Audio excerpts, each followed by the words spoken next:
Bueno, buenas tardes. Mi nombre es Susana Hernández Escobar. Yo soy fiscal delegada ante jueces penales del circuito, de aquí de la unidad de Fiscalías de Envigado.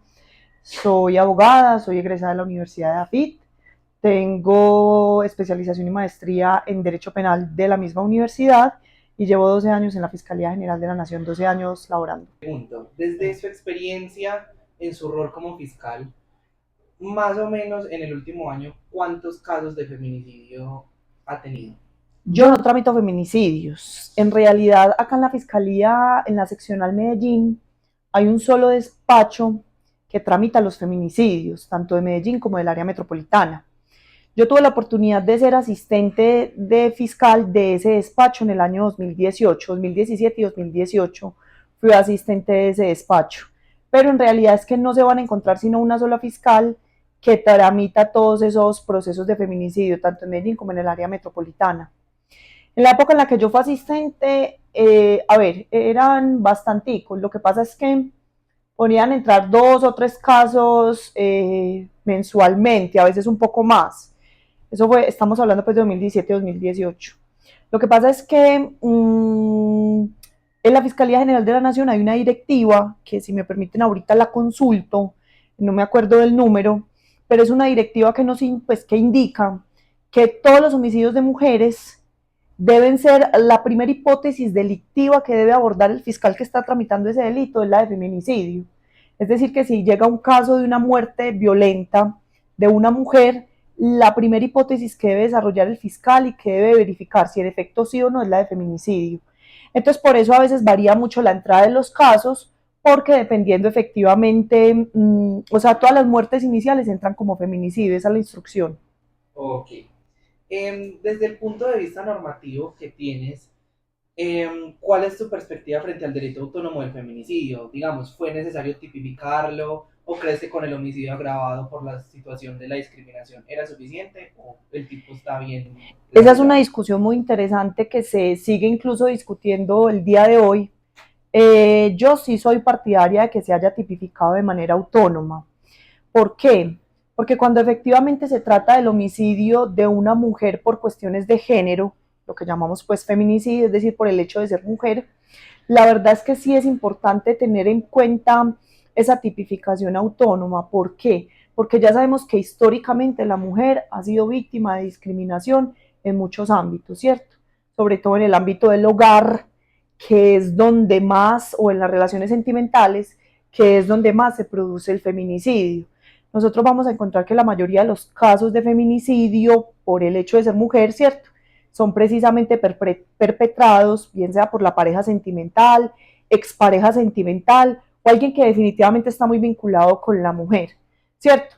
Obviamente ahí tenemos que tener en cuenta también los homicidios que se dan en el marco de conflicto armado, que también son por la instrumentalización pues de la mujer también dentro del conflicto armado. Pero la verdad yo sí estoy de acuerdo con esa tipificación autónoma, era necesario porque también es una protección adicional que, bueno, desde la prevención general positiva que se da a la mujer para reconocer también que históricamente ha sido víctima de discriminación en muchos ámbitos. Entonces a mí sí estoy de acuerdo con esa tipificación de manera autónoma, independientemente de que muchas personas estén o no de acuerdo, el delito ya existe y se viene tramitando de esa manera. También hablando desde ese punto de vista normativo, ¿consideras que el tipo como está en ese momento el artículo, digamos, está bien positivizado o podría estar interpretado en algún vacío jurídico? Pues a ver, vengan que hace rato no lo leo. Pues como está tipificado, tenemos el 104A, quien causare la muerte a una mujer por su condición de ser mujer o por motivos de identidad de género o donde haya concurrido antecedido cualquiera de las siguientes circunstancias, incurrirá en prisión. A mí me parece en principio que está bien tipificado, es decir, que su positivación está correcta dentro del Código Penal. Obviamente a veces esas características o esos literales que traen el A, el B, el C, el D y el E y el F, pues limitan a veces un poquito, pero la verdad es que vía jurisprudencial también se ha tenido un desarrollo importante en punto de la tipificación. Entonces yo creo que en principio está correcto. Lo que pasa es que nos cuesta a veces por el hecho de ser mujer, entonces uno se enfrenta a eso y dice, ¿cómo así que por el hecho de ser mujer? Es que a quién matan por el hecho de ser mujer. Pero la verdad es que cuando usted ya empieza a tramitar ese delito y empieza a estudiar las cuestiones de género, usted se da cuenta que ese por el hecho de ser mujer es efectivamente por el papel que la mujer representa en la sociedad. Entonces la verdad es que sí me parece que está como bien positivizado, pues. Ok. ¿Cuáles crees que son los criterios que se deberían tener en cuenta a la hora de valorar probatoriamente el delito para determinar si es feminicidio o es homicidio? Bueno, exacto. Eso es muy importante y es verificar que efectivamente se trate, o sea, que sea un homicidio, que efectivamente se trate por ese hecho de ser mujer o por cuestiones de género. Entonces ahí probatoriamente es muy necesario, muy interesante eh, los testimonios de los familiares, de los amigos, y uno se enfrenta ahí con una dificultad muy grande. ¿Por qué? Porque muchas veces, a ver, si es un homicidio perpetrado por alguien que es cercano a la familia, generalmente esas parejas, o lo que yo pude ver pues cuando era asistente en esas oportunidades, esas parejas no dejan entrever mucho esa relación interna que tienen, bien sea porque el hombre precisamente oculta a la mujer de sus familiares, no deja casi que converse con ellos, o está ahí vigilante de qué es lo que dice, de qué es lo que aporta. Entonces la verdad es que en términos probatorios es una prueba que debe ser mayormente testimonial y también la manera en la que uno encuentra el cuerpo. Entonces nosotros vemos que pues, muchas ocasiones son varias puñaladas, muchas puñaladas en zonas pues cercanas al corazón, ¿cierto? A veces pues tiros de gracia o ese tipo de situaciones, tiros en cabeza o ahorcamiento, también se ve mucho la asfixia. Entonces, probatoriamente digamos que nos podemos apoyar mucho de la necropsia, de la inspección técnica al cadáver, digo la inspección técnica al cadáver de lo que se encuentra alrededor de donde estaba el cuerpo y de la prueba testimonial. La verdad es que son muy poquitas buenas, bueno, sí, pero sí hay casos en los que también se encuentran videos y es muy importante también apoyarse si uno logra capturar a la persona con el celular o si uno tiene información de cuál es el número del celular del indiciado, también ubicar el celular o el celular del indiciado sobre todo con las redes de antena, porque eso es indicio de presencia en el lugar de los hechos. Entonces también es muy importante.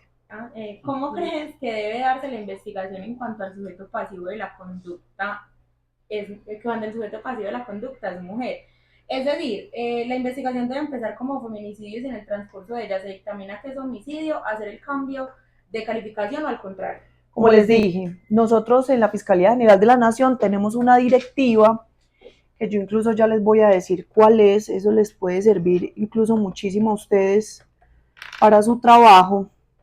Esa directiva nos obliga a nosotros como fiscales que cuando tengamos conocimiento de un hecho donde la víctima o el sujeto pasivo en este caso es una mujer, la primera hipótesis delictiva que se tiene que desarrollar es la de feminicidio.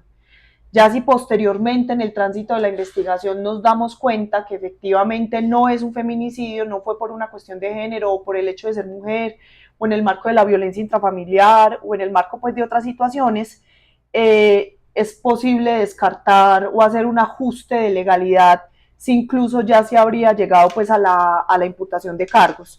Pero la primera hipótesis delictiva que debe desarrollar la Fiscalía General de la Nación es la de feminicidio. Esa es una directiva, yo ya les voy a decir cuál es.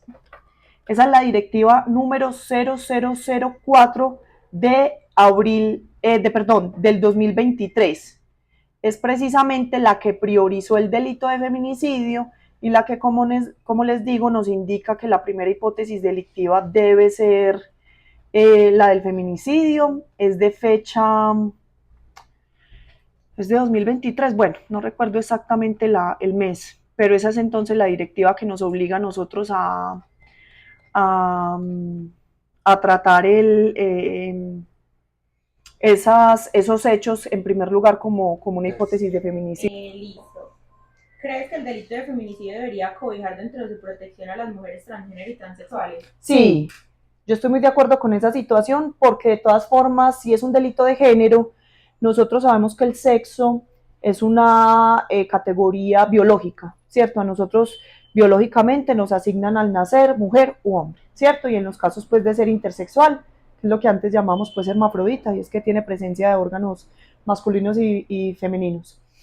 Pero como esto es un delito de género, ¿cierto? Y lo que se intenta proteger es a la mujer, a lo que pretende representar la mujer, a lo que es la mujer, pues las mujeres transexuales tienen todas esas características de ser mujeres, se identifican como mujeres, se ven como mujeres. Entonces yo no entendería o no entiendo qué razón habría al contrario para indicar que efectivamente no se trata de un delito de feminicidio cuando se trata de mujeres trans.